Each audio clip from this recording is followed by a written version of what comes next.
We're with Pinecrest soccer coach Todd Abbey. New year.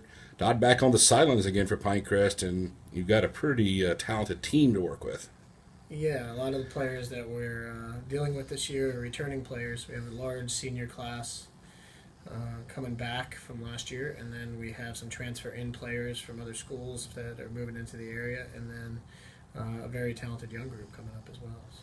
One of the players you're going to have to replace, G. Peraza, all-state performer, going to the next level to play, but you've got lots of guys that were all regions stepping back up and lots of pretty good scores. I think G is a great player, and I've known G for a while, but just like any other team that we've dealt with in the past, I mean, in the past you go all the way back. You had Thomas Golden, you had Barrett Golden, you had Richard Palmer. These are all state players throughout, and you always replaced. And the positive about Pinecrest, it always seems that they're able to replace those players, and it's not really replacing the issue. Or when you're talking about the player itself, it's just the talent level. I mean, the pool of talent that we have this year, running from freshman all the way to senior, is going to be great for the squad. And G will be missed, and there'll be some other players that have taken the opportunity to try their hand at other things. They'll be missed as well. But I think with the returning players and the added players will be great. Your leadership will come from who this year? Hopefully it'll be collective. I mean, I think one thing I learned in the past in the 3 years I coached the men's soccer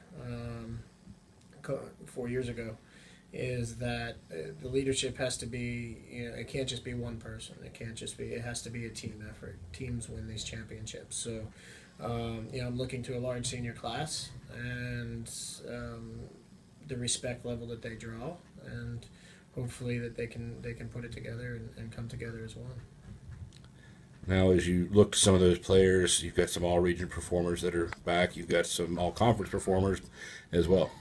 Yeah, I don't really know much about the stats from the last couple of years. I know there was a lot of all-region, all-conference players, but this year you're looking at the anchors of the squad, players that have been there, the Andrew Hassenfelds of the world, the Dylan Clark, Cameron Morton, Chris Kester.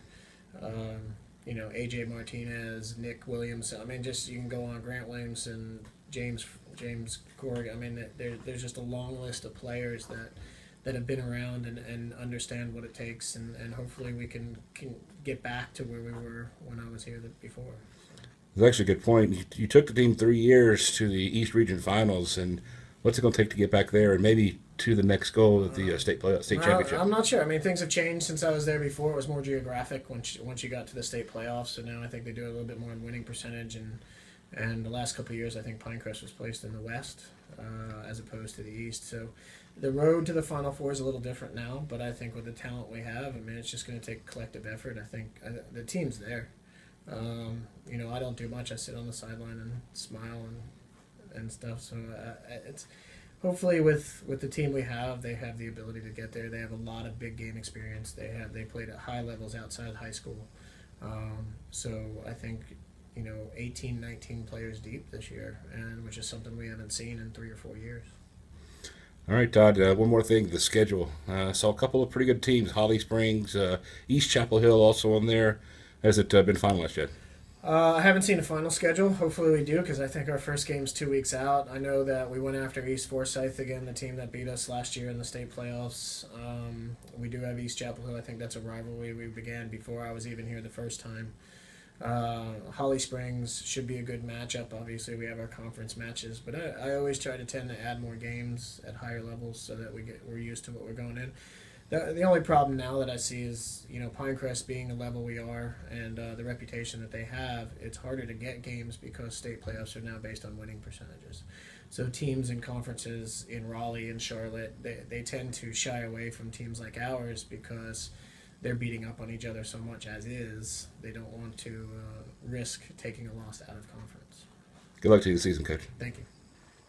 If it's sports you want, we've got it covered. Moresportsradio.com.